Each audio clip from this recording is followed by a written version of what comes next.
Hello guys, मेरा नाम है राहुल लाठी। आज की वीडियो में आप सभी का स्वागत करता हूं। गाइस, आज की वीडियो में आपके लिए कंसन से पहले यूज होने वाली कुछ और वर्ब्स को लेकर आया। गाइस, सबसे पहले समझते हैं कि कंसन आखिर होता क्या है। देखिए, कंसन का मतलब होता है ए फीलिंग ऑफ वरी। चिंता की भावना को हम कहते हैं कंसन। देखिए, इसके पहले का मतलब है कि कुछ वर्ब्स आएंगी। कंसन से पहले कुछ वर्ब्स यूज की जाती हैं, इसके साथ रेगुलर इस्तेमाल की जाती हैं। उन वर्ब्स के बारे में हम पढ़ेंगे। गाइस, सबसे पहली बात होती है अराउज। अराउज का मतलब होता है to cause someone to have a feeling. किसी के अंदर किसी भावना को, किसी फीलिंग को जगाना या उत्पन्न करना, इसको कहते हैं अराउज करना। गाइस, सेकंड वर्ब इसके साथ कंसन से पहले यूज होती है कॉज। कॉज का मतलब क्या होता है? कॉज का मतलब होता है टू मेक समथिंग हैपन। कुछ होने का कारण करना, कुछ होने का कारण बनना या उत्पन्न करना, कुछ चीज को जन्म देना। गाइस, थर्ड वर्ब इसके साथ यूज होती है हाइटन। हाइटन का मतलब होता है to increase something, especially a feeling. किसी भावना को या किसी चीज को क्या कहते हैं, बढ़ा देना या भड़का देना। तो ये तीन वर्ब्स यूज होते हैं इस सेंस के अंदर कि चिंता को बढ़ाना, चिंता उत्पन्न करना या चिंता को बढ़ा देना। गाइस, सेंटेंस लेते हैं। The new variant of COVID has aroused the concern in public. COVID के नए वेरिएंट ने पब्लिक के अंदर चिंताओं को उत्पन्न कर दिया। गाइस, इसके साथ हम दूसरी बार यूज कर सकते हैं। The new variant of COVID has caused the concern in public. COVID के नए वेरिएंट ने पब्लिक के अंदर कंसर्न को पैदा कर दिया या उत्पन्न कर दिया, चिंता को पैदा कर दिया या उत्पन्न कर दिया। गाइस, थर्ड वर्ड का इस्तेमाल देखते हैं। The new variant of COVID has heighten the concern in public. COVID के नए वेरिएंट ने पब्लिक के बीच चिंता को बढ़ा दिया है। गाइस, आपने देखा कि इस प्रकार हम तीन वर्ब का यूज करके कंसर्न से पहले चिंता को बढ़ाने के बारे में या चिंता को उत्पन्न करने के बारे में बात करते हैं।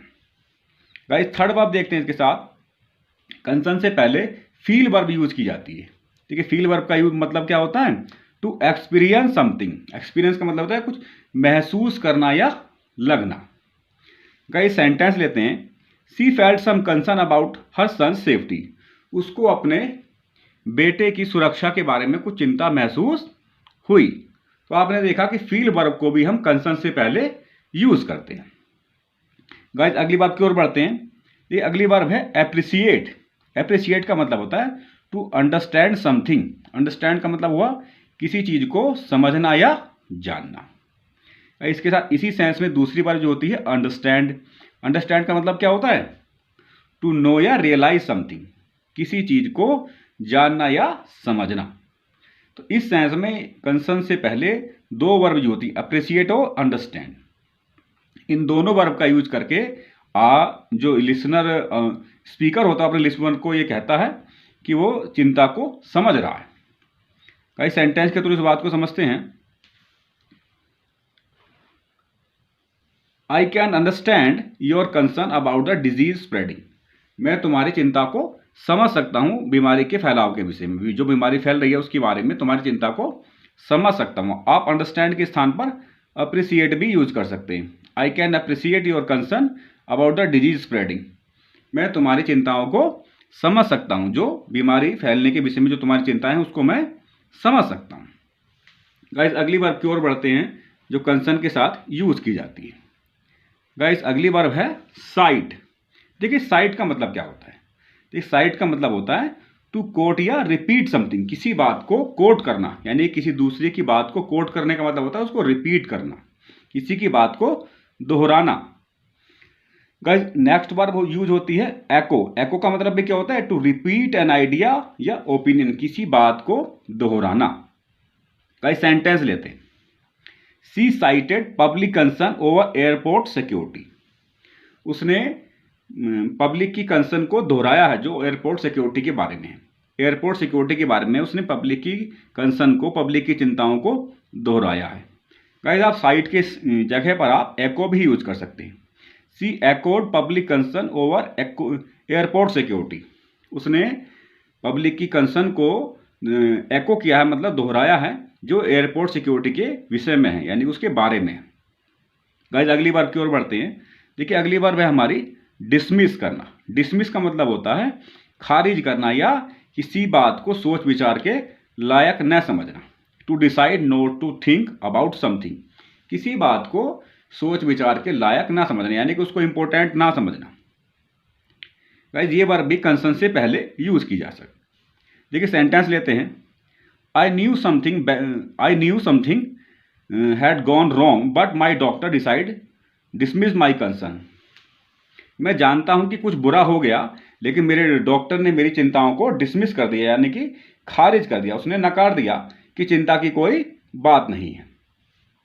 गाइस इसके साथ अगली वर्ब यूज होती है ओवरराइड। देखिए ओवरराइड का मतलब क्या होता है? ओवरराइड का मतलब होता है किसी अन्य की अपेक्षा अधिक महत्वपूर्ण होना। To be more important than something, किसी चीज की तुलना में अधिक महत्वपूर्ण होना, अधिक जरूरी होना, अधिक इंपॉर्टेंट होना, इसको कहते हैं ओवरराइड। गाइस इसी के साथ दूसरी वर्ब जो होती है इसी सेंस में, इसको कहते हैं हम आउटवे।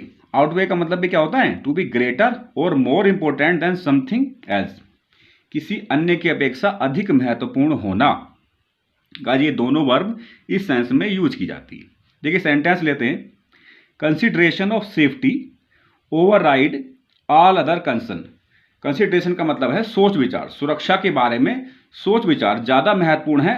ऑल अदर कंसर्न का मतलब है दूसरी चिंताओं की अपेक्षा सोच विचार, सेफ्टी के बारे में सोच विचार ज्यादा महत्वपूर्ण है या ज्यादा इंपॉर्टेंट है।